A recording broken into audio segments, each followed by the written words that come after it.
Okay, welcome back to members of 121 Community Church in Grapevine, Texas, in our ongoing study in the complete works of Plato. We're going to take a look at the Phaedrus, and we're going to look at it in 3 lessons. It's 75 pages, and the first third is the introduction. So we're going to take a look at the introduction to the Phaedrus, the pages 230 to 256, and let's begin with Block 1, Introduction. It is a dialogue on love coupled with philosophy. It's a philosophy of man. It's an anthropology. In the self, reason and desire war against each other. Temperance fights against excess of different types. It will discuss the 3 P's of madness, which are prophecy, purification, and poetry. All are abbreviated under the category of soul.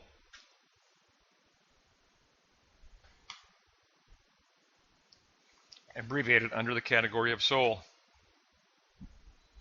The category of soul and heaven's blessings. Madness of transcendence is better than sensation. To the 3 aspects we add the element of love. It is an additional element of madness. The soul is the source of all motion in itself, in contemplation, and going out of the self in praxis action. Dialectically seeking the nourishment of wisdom, goodness, and beauty, all things of God. Now the essences or the ideas are perceived by the mind of the soul, like justice, temperance, and knowledge. This soul truly sees when it becomes a philosopher and a lover, or a mystic or a poet. So, becoming philosopher or lover. True art, says Socrates, is truth. In all disputed matters, the following apply. You must give definitions, and you must have a logic of order to your language, and you must provide a comprehension of the parts and an overall generalization or an overall synthesis. Then know the truth and adapt it in a practical way toward humanity. It can't remain theoretical, it has to become practical. So that's basically the trajectory of this dialogue. It's a anthropology that elevates the soul above all else, above the realm of sensation. The soul is elevated, and within the soul, the eye of the mind that will take up the love of God and the higher ideals, the ideas. Now, Block 2, we take a look at the concrete side of this, concrete madness. When he uses madness, he really means the unseen realm, which normal humanity would look at someone as being mad or superstitious if they believe in the unseen. So he calls madness the unseen realm of God's transcendence. So it needs to be made concrete, not just theoretical. So Block 2, concrete madness becomes prophecy, purification, poetry, and love. Love one another. Purify the soul. Love one another. Now, madness. Plato brings all 4 aspects together. The order of his address begins with rhetoric as art, then practical love, then the dialectic of knowledge, and then he concludes with theoretical rhetoric plus practical love equals the dialectic of the philosopher. Theoretical rhetoric plus practical love equals dialectic. And the Greek praxis would be practical love. All right, so Block 2, Note 2, dialectical knowledge. Socrates prioritizes the spoken word, the rhema, guarding against false rhetoric. The higher rhetoric is poetry plus logical reason. It is a dialectic of love. The dialectic of love. Poetry and reason are the two aspects of philosophy. A dialectic where the ideas go before us in an eschatological manner. The ideas, the ideals, go before us. There are 3 degrees of love. Interested love of theoretical rhetoric, disinterested love of sensation, and poetic love of positing the ideas.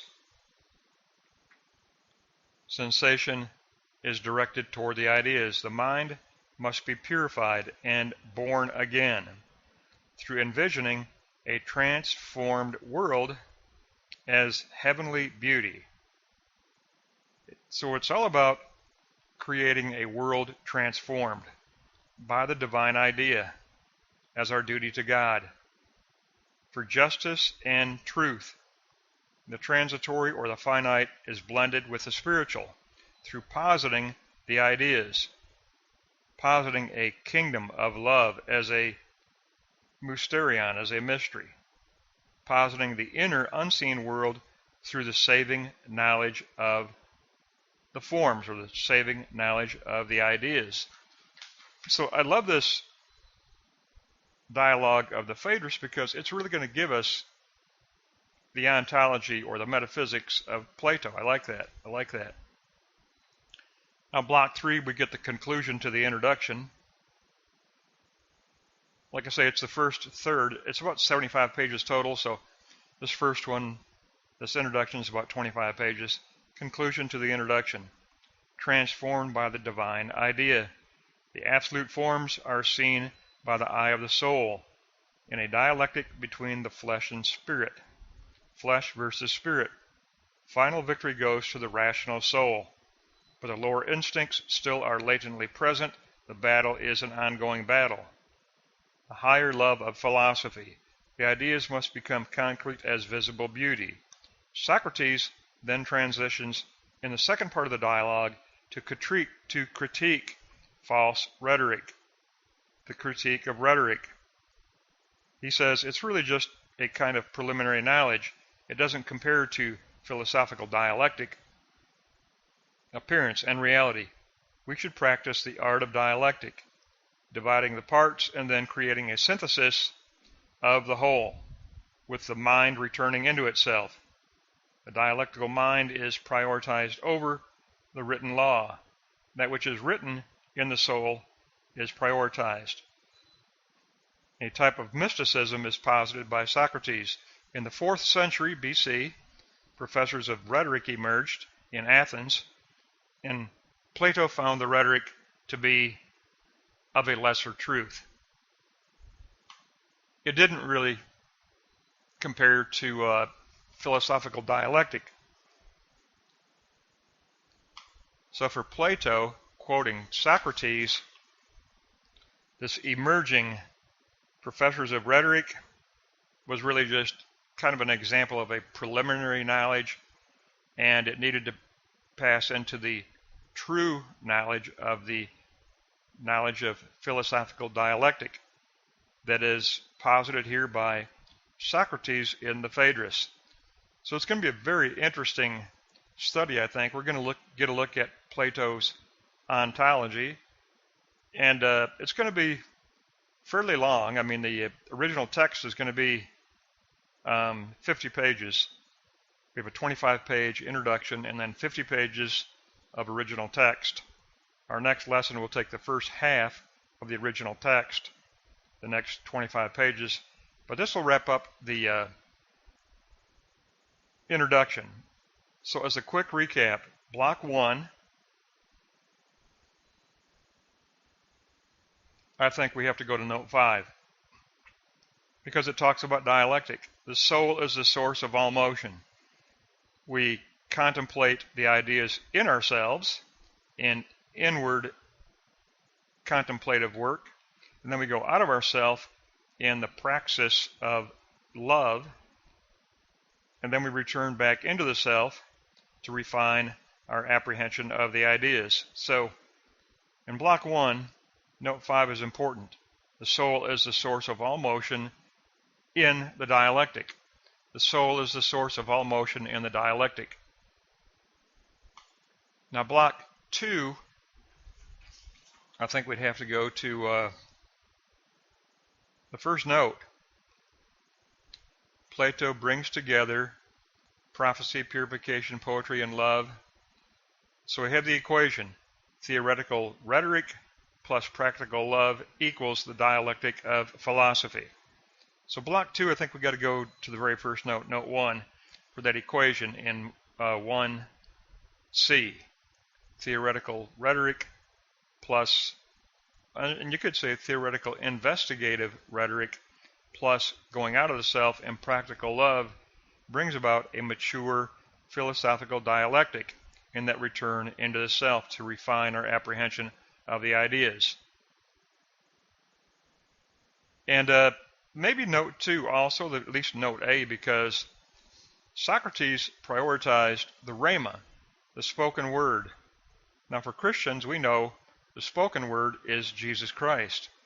John chapter 6, we have Simon Peter confessing that Jesus Christ is the rhema, the spoken word of God. And so for Christians, we can identify what Socrates is prioritizing here. He prioritizes the spoken word, and he is a believer in God. This is pre-Christ, but this is a belief in God. He does prioritize the spoken word, so we need to take note of block 2, note 1 and 2. Note 1 and 2. And then block 3, I think we'd have to take a look at note 3. The higher act of love is the act of philosophy. So philosophy becomes a practical act of love. The ideas must become concrete as a visible manifestation of the beauty of God. So I'd say that block 3, we go to note 3. That gives us a quick recap of the 3 moments. That's going to wrap up the Phaedrus introduction, pages 230 to 256. Our next lesson will cover the first half of the original document. The first 25 pages of the original document will be the next lesson.